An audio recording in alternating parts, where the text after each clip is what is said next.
My best friend Suze is really into yoga, and she's told me about this brilliant place you can go in India to learn it, or Sri Lanka, somewhere. Anyway, it's on my list. I can't wait to get to the Far East, I add longingly. I'm going to get you into yoga too. That'll de-stress you. I prod him with my toe and he laughs. So where next after Venice? Prague. Prague, great, he nods, and then? Don't be so impatient, wait and see, there's plenty of time. The truth is, Luke's not brilliant at going on holiday. He doesn't really get the whole chilling out and doing nothing thing. He always wants a plan and a time scale and to have our daily schedule on his BlackBerry. But that's the whole point of this year, to unwind him, to turn him into a different Luke Brandon. I mean, not totally different, obviously. He can keep all his good bits. What are you thinking? He smiles at me, and for an instant I imagine telling him the truth. I was thinking about how I want to change you, all except your good bits. Nothing, I smile back. Let's go. It turns out that Guggenheim in Venice is the perfect museum.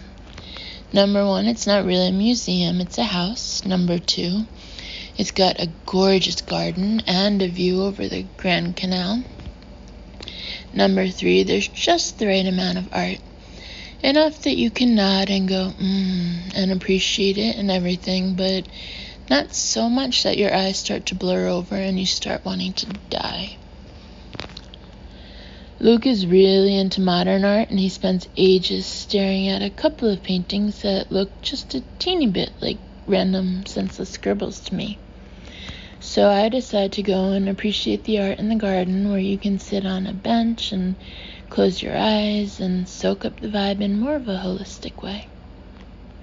After a while, I feel a tap on my shoulder and look up to see Luke in front of me.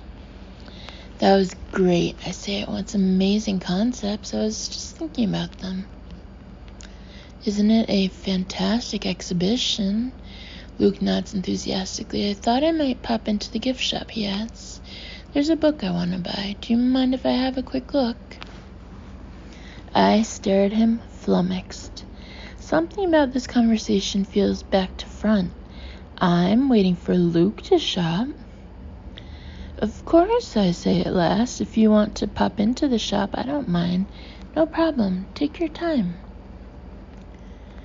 As Luke heads into the gift shop, I can't resist leaning against the door, looking a little bored, just like Luke normally does when we're out shopping. Then I get out my phone and start tapping a text to Suze, which is even more like Luke. Whenever I'm buying shoes, he always suddenly has a million urgent emails to do, and barely even glances at what I'm trying on. Well, now he'll know what it feels like. What do you think? He brings 2 big hardback books over for me to see. I can't decide. They both look good, I say, glancing up politely from my text. One's quite a lot more expensive than the other, but it's more substantial. He riffles the pages, frowning. Shall I get both? Do you need both? I reply innocently. Ha, this is fun. Next I'll say, surely you've got lots of art books at home already, Luke. Or do you really think you'll use them? Or they both look the same to me. I'm about to check my watch and sigh, which is another thing Luke always does when we're shopping, when something catches my eye perched on a display in the middle of the shop. It's a 3-layer all-in-one art set. It has a palette of paints in every color, brushes, sketching pencils, pastels, even a little artist mannequin. I walk toward it, mesmerized. I've always wanted an art set, ever since I was a little girl, and this one is amazing. The case is velvet lined, the brushes are polished wood, the paint colors are fabulous. It reminds me of my Urban Decay eye palette. I run my fingers over the graphite pencils, experiment with the cantilevered lid, and try out the biggest, fattest sable brush. I can't tear myself away. It's exquisite, and I've been wanting to get into art, and if I don't do it in Venice, then where? There's an easel for sale, too, and some pads of smooth white paper that I'm already itching to draw on. I can feel a whole new, exciting creative urge rising through me. Maybe I've got an artistic talent that I've never tapped into. Plus, the easel folds up. I could easily get it onto a vaporetto. I could go and join the American art students in that little square, yes.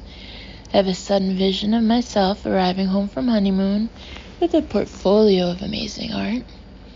Our new home will be lined with framed sketches from our travels. Everyone will be so impressed. I'm just manhandling the easel down off the display when Luke appears holding one of the books. You're right, he says. I think they're pretty similar. I'll just get this one. You don't want anything, do you? His eyes fall in puzzlement on the easel. What's that? Okay, we are in serious danger of having our first honeymoon row. A waste of money?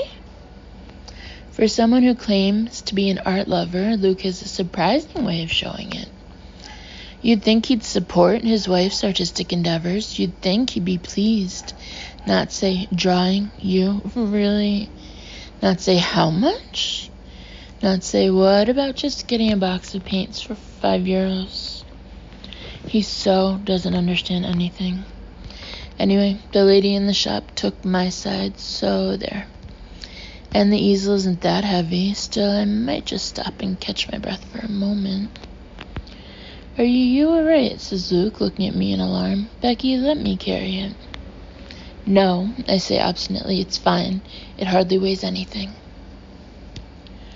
We're on our way to the little tucked-away square where I saw the American art students before.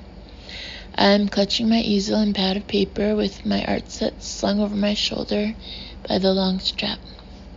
Becky, don't be ridiculous. He's trying to take the easel from me. It's clearly too heavy for you. It's not. That's not why I stopped. I stopped because... I look around for inspiration.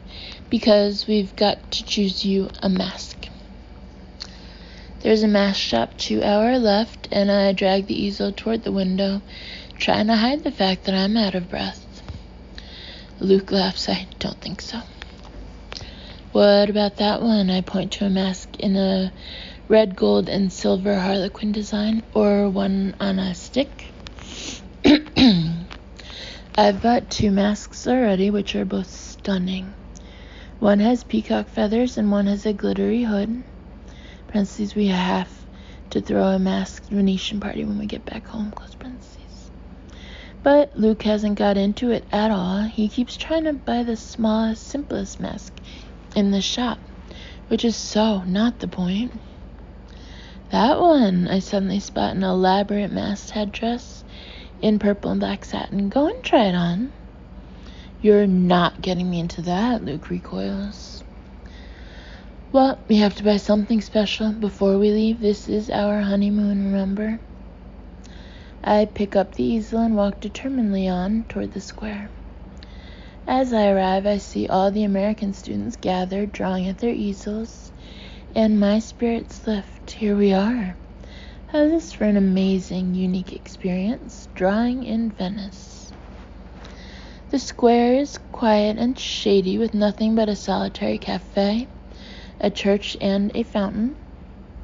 The students are all drawing the church, so I decide to do the same. I set up my easel alongside a girl with tangled blonde curls and get out my art materials, trying not to look self-conscious. You could sit there and read your art book, I suggest to Luke, gesturing at a nearby cafe table. We could order a bottle of wine. You read, I'll draw. We'll just have a lazy afternoon. Okay, Luke nods, but as he sits down, I can tell he's twitchy. He opens his book, looks at his watch, then shuts it again. I want to see the Scolo di San Rocco before we leave, he says. Right, I nod. Well, shall we do that tomorrow or the next day? By now, I've clipped my paper to my easel. I get out a charcoal stick and hold it up, copying the girl with blonde curls. Then I notice that Luke is tapping his fingers. Do you want to see the Scuola di San Rocco? He asks abruptly. I've never even heard of the Scuola di what's-it. Not that I'll admit it. Not particularly, I shrug. Well, I'll go along there now, get it done. I'll catch up with you later. He gives me a kiss and strides off, already consulting his map of Venice. I watch him go, feeling a bit hurt despite myself. Didn't he want to spend a lazy afternoon with me? What's some old building got that I haven't? Anyway, never mind. The important thing is, I'm here with my easel and my gorgeous art set, and I'm going to have a lovely afternoon being creative. The girl with tangled blonde curls looks over and smiles. Hi again, she says. You decide to join us. That's right. I draw a brisk, confident stroke across my page. Just going to do some sketching. I draw a few more lines, letting my artistic instinct take over, then shade a little, then step back to look. Oh gosh, I must have defective instincts. I've basically drawn a triangle with a bobbly bit. Right. Let's start again. After an hour, my arm is aching and my head is throbbing, and I'm feeling a bit discouraged. This art business is harder than I thought. I know what I want to draw, it doesn't seem to be happening on the page. I've used all my charcoals, all my pastels, all my gouaches, and 14 sheets of paper. Now I'm on to the graphite pencils, but every time I draw a line, I immediately rub it out. The other problem I hadn't foreseen is it's so public here. Tourists keep coming up to have a look, which puts me off my stride, and one little boy even burst out laughing, which was totally uncalled for. I need a whole new approach. I screw up my 15th piece of paper and take a deep breath. Forget perspective and shading and all that. I'm going to do modern art. I draw a thin blue stripe down one side of the paper and add a red spot next to it. I stand back and look at it admiringly. Brilliant. Now I just have to think of a fancy title that sounds deep and meaningful, which is easy peasy. I can think of about 10 off the top of my head. Falling 63.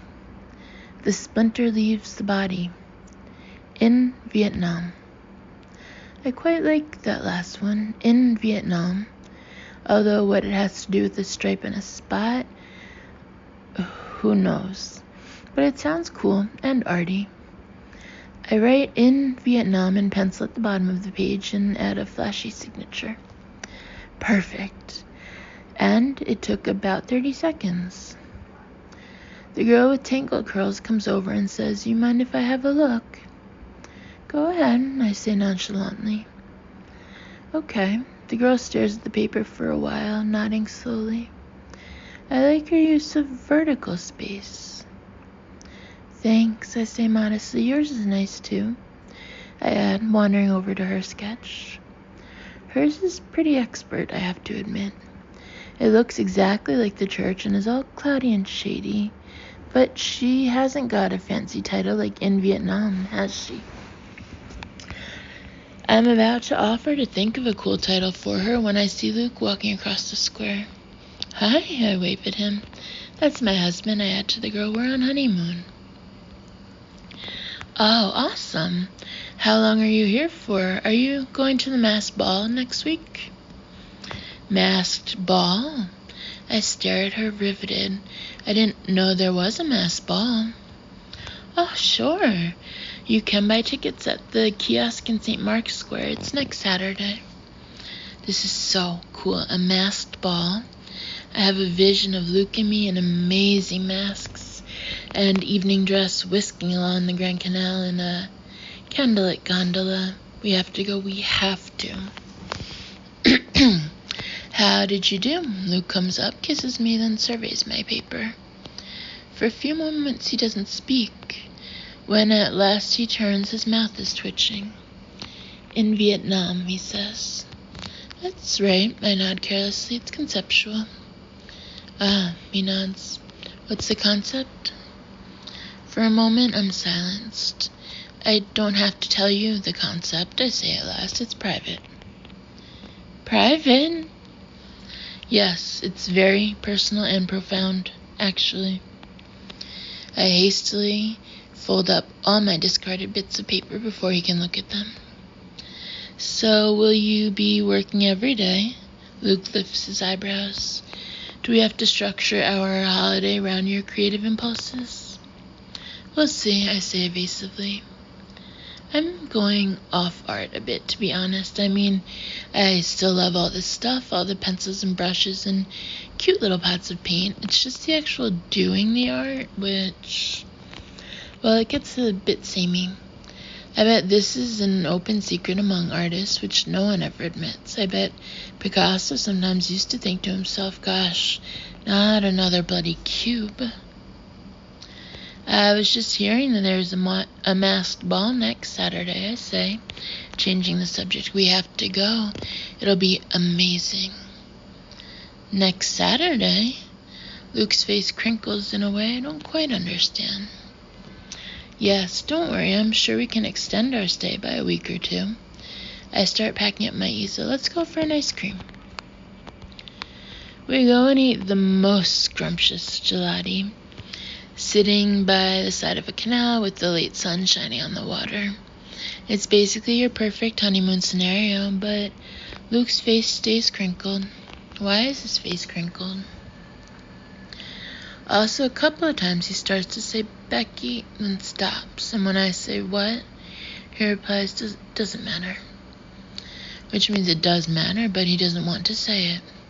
What doesn't he want to say? As we head back to the hotel in silence, I feel increasingly fretful, and it isn't just because this easel is a complete pain and keeps bumping against my legs, and I wish I'd never bought it. It's Luke. He isn't being honeymoony. He isn't being joyful. He isn't behaving like someone embarking on the biggest adventure of their whole life. He looks harassed. It makes no sense. I mean, he's not even organizing the trip. All he has to do is come along for the ride. All he has to do is remember his passport. If someone was taking me around the world for a whole year, I'd be on cloud 9, and my face would definitely not crinkle. I'm going to confront him, I decide, as soon as I've got rid of this bloody easel, and we've got upstairs to our room. We head up the steps into our hotel, and I practically shove the easel at the receptionist. Could you please ship this to England, same address? Thank you so much. Is the art career over already, then? Inquires Luke, but I ignore him. And we'd like to extend our stay. I add to the receptionist, we'd like to stay at least another week. Will that be possible? Becky, Luke's face is crinkling harder than ever. Hold on a minute. It's fine, I reassure him. The air tickets are totally flexible. I'll sort it all out. You don't have to do anything. I don't understand. The receptionist is looking from my face to Luke's, bewildered. You want to stay for longer. I thought you wanted to check out early. Early? I stare at her. Why would we check out early? The receptionist doesn't reply, just looks questioningly at Luke. What's going on? I turn to him. What's she talking about? Becky, he stops. I've been thinking we need to talk about this holiday. Honeymoon, I correct him. Honeymoon, he nods. Let's go and... He gestures to a nearby seating area with 2 love seats. The receptionist takes the easel and I follow Luke, feeling more agitated than ever. Okay, I say as soon as we're out of earshot. What's up? Why are you being all weird and saying we want to check out early? I'm not being weird, he retorts. I just think we should crack on if we want to get to Prague and all these other places. Crack on? That has to be the least honeymoony term in the world. We're not in a meeting. We're not meeting some time-efficient objective or whatever he does at work. He has to get out of that mentality, and then he'll start enjoying himself. We're supposed to be relaxing. Remember, I point out, if we want to spend 3 weeks in Venice, we can. Why not? We've got all year. There's silence. Something about Luke's expression is wrong, and now he won't meet my eye.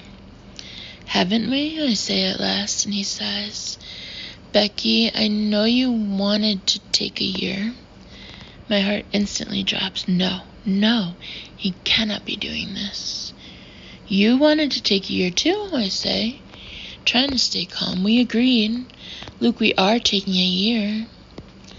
A year? Seriously? Becky, I have a business to run. I have commitments. I can't just duck out of life.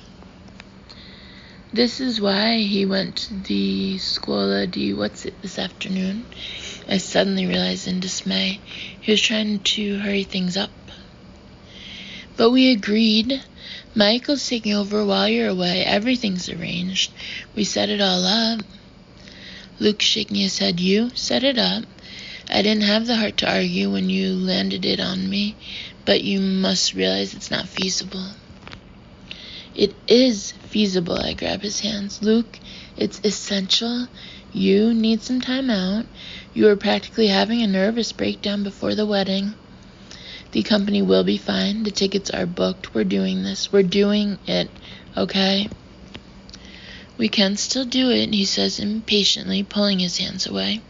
We can do a shorter version. We can still go to plenty of places. Like how long? There's a pause, then he says, a month? A month? I stare at him in horror. We can't have a life-changing experience in a month. I wanted us to explore South America, sleep in little huts.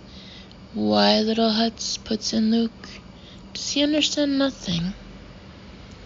Because we're travelers. I wanted to do yoga in India, maybe even go to the Arctic. I wanted us to change as people. He gives a slight laugh. Can you honestly see me doing yoga? Not at the moment, no, I say heatedly. That's the point. I want you to change. Oh, you want me to change? He flares with anger. 2 weeks into our marriage, and I'm already not up to scratch. Well, great. That's not what I mean. I'm doing this for you. I feel so angry I could cry. You never had any time off. You need to take stock. You need to do this. Well, I'm sorry I can't. You can. You can if you want to. Everything's in place for you to do it. I'm breathing hard, my face flushed. The question is, do you want to? He doesn't reply. He's not even looking at me. I guess that tells me all I need to know. I won't argue with you, Luke, I say in a trembling, dignified voice. There's clearly nothing more to say. I'm going out for a drink. Goodbye. I grab my bag and head a few steps toward the door before I find myself turning around, still churning with indignation. I wish I'd never married you. The words fly out before I can think whether I mean them or not. I thought I'd married someone who can see the big picture, that's all. I stride out of the door, not really knowing where I'm going, but determined to get out. Our hotel is in a small side street near St. Mark's Square, and within a few minutes I find that I've automatically headed there, along with all the other tourists. Well, fine. I'll just sit and have a drink and soak up St. Mark's Square. If I'm going home in 2 weeks' time, I'd better enjoy every second of this honeymoon that's left. I look around at the colonnade and the pigeons and the shiny domes and have a great sigh. As I take a seat at Cafe Florian, my heart feels like a lump of sand in my chest, and it's not even because I've seen the price of a cappuccino. I know Luke runs a business. I know he has responsibilities. But what about his responsibility to us as a couple, to himself? If he doesn't take a year off and travel now, he never will. and it was all so perfect. It was all so exciting.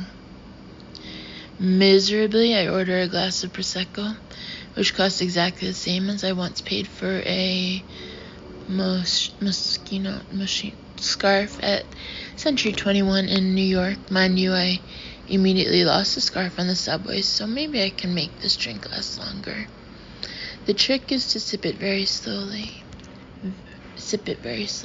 Very slowly. Except there's something incredibly depressing about sipping a glass of Prosecco at 0.1 bubbles an hour. After about 20 minutes, I've had enough. Rebelliously, I take a few deep, delicious slurps and empty the glass, then immediately order another one. Maybe I'll sit here all evening drinking Prosecco. It'll cost me the same amount as a small car, but maybe I don't care. The late afternoon light is making the square all gleamy goldy, and a band is playing. If I hadn't just argued with my new husband, it would all be totally gorgeous. Morosely, I watch a couple having a picture taken in the middle of the square. They're both wearing straw hats and have sunburned arms and look really happy. I expect they're on honeymoon too, but I bet the husband isn't trying to bail out in the middle. Surely it's against the marriage vows to bail out of your honeymoon? Talk about lack of commitment. Talk about lack of priorities. Talk about, is the seat taken? I look up in shock. Luke is standing in front of me, silhouetted against the light. His eyes unreadable and his hair burnished at the ends. He should grow his hair, I find myself thinking randomly. Loosen up a bit. Like that's ever going to happen. Go ahead. I jerk my chin at the other chair. I'm not going to smile, and I'm not going to pretend everything's okay. Nor can he have any of my Prosecco. Luke pulls out the chair, and I pretend to be very interested in the man playing the accordion in the band. I'm sorry, says Luke at length, and I give the merest little shrug. Sorry doesn't clarify anything. Is he sorry because he's flying home tomorrow and wishes he'd married some Brandon Communications clone who wouldn't even want a honeymoon? Is he sorry because this marriage has clearly been a huge mistake and it's going to be a nightmare sorting out the divorce? Is he sorry I chose Florian's to come and drown my sorrows in because I could have done so at half the price around the corner? I was inspired by your art set, he adds, so I came up with my own picture. He slowly unrolls a piece of paper and spreads it across the table. Reluctantly, I raise my eyes to look at it, and the first shock I get is, he can draw. You never told me you can draw, I say, almost accusingly. Did art A-level, he shrugs, but this is more of a, he pauses, conceptual piece. Right. What do you think? Let me just, I clear my throat, assess it. I stare resolutely down at the picture, not wanting to give anything away. It shows the globe all colored in with blues and greens. There's a drawing of Luke and me standing on the globe holding suitcases hand in hand with arrows curving all around the world. He's drawn the pyramids in Egypt and the Eiffel Tower in Paris and Ayers Rock in Australia and penguins at the South Pole. He's even got my shoes right, red and white polka dot wedges. And right at the bottom there's a drawing of a calendar showing 12 pages with 1 month on each page. I can't quite speak. What do you think? He says again. As I look at the little drawings of him and me, my eyes suddenly feel hot. We look so positive and dynamic and somehow together. Even if my hair is a bit weird, parentheses, is that really what he thinks it looks like, close parentheses. Does it have a title? I say at last. Honeymoon interrupted briefly but then resumed, he says. I lift my eyes and see him gazing at me with that warm, familiar Luke look. Right, I swallow. Well, that's a good title. Is it a good plan? I'm searching for an answer when the waiter arrives with my second glass of Prosecco. Good idea, says Luke. I'll have one of those too, please. He reaches into a small paper bag and produces something with a flourish. And look what I bought. He lifts up a Venetian carnival mask, black edged with gold, and covers his eyes. I'll need it for the ball next week. Really? I gaze at him, half wanting to laugh. He looks so ridiculous. Really. He takes the mask down and meets my eyes, suddenly serious. Let's do it, Becky, let's do it all. Europe, South America, yoga, penguins, whatever. And for as long as it takes. Right. I swallow hard, marshalling my thoughts. I should be triumphant. I won. I got my way. But now that I have, I feel suddenly anxious. You're sure? What about all your commitments? What about all the stuff? This stuff is in my head, he says. The stuff doesn't exist. You're right. Big picture. One life. 2 lives, I correct him. You're in it with me now. Sorry about that. Luke smiles and reaches for my hand, and for a while we just sit, listening to the music, watching the pigeons flap about, and sharing the Prosecco. And as we sit there, I start to feel sparks of fresh excitement. We're going to do it. We're going to go around the world together. The truth is, I landed this whole year-long honeymoon idea on Luke out of the blue, and he got swept away, and it's no wonder he's had a wobble. But now it's as if we're starting again, the 2 of us. One proviso, Becky, Luke adds, looking up. We've done our shopping, okay? We don't need to buy souvenirs from everywhere we go. It'll get ridiculous. Fine, I beam at him, no problem. In fact, I totally agree. I just need to buy a few sets of marbled stationery, and then I'm done. Marbled stationery, he stares at me. What's marbled stationery? Honestly, does he not keep his eyes open as he walks around a city? He needs to learn to be more observant. Marbled stationery, that gorgeous hand-block traditional paper. You have to buy marbled stationery in Venice. I'm going to get some photo albums and some note cards and some pencils. They'd be brilliant presents I can give some to Seuss for Christmas and Mom. In fact, I'll be sorted for everyone. I won't need to buy anything else at all. Okay, says Luke after a pause. Marbled stationery, then, that's it. That's it, I agree. Nothing else. Nothing else, I nod firmly and raise my glass to him, feeling suddenly ecstatic. We've patched up our fight, and the sun is shining, and we're drinking Prosecco, and we're going to a masked ball next week, and I already know exactly which marbled stationery shop I'm going to. This is going to be a fabulous honeymoon. And then there's a letter from the Mayor of London's office, City Hall, the Queen's Walk, London, SE12AA. Dear Mrs. Brandon, thank you for your letter of 10 July. I was interested to hear of your proposal to, quote, turn London into a new Venice, end quote. Introducing a fleet of gondolas to the Thames is certainly an innovative idea. I fear, however, that gondolas would not be suited to the tidal waters of the Thames, and it would be unlikely that, as you suggest, Londoners would, quote, start traveling everywhere by water, end quote. As for your proposal to attire London taxi drivers in, quote, gorgeous matching costumes like gondoliers, end quote, this is also interesting, and we appreciated your enclosed sketches.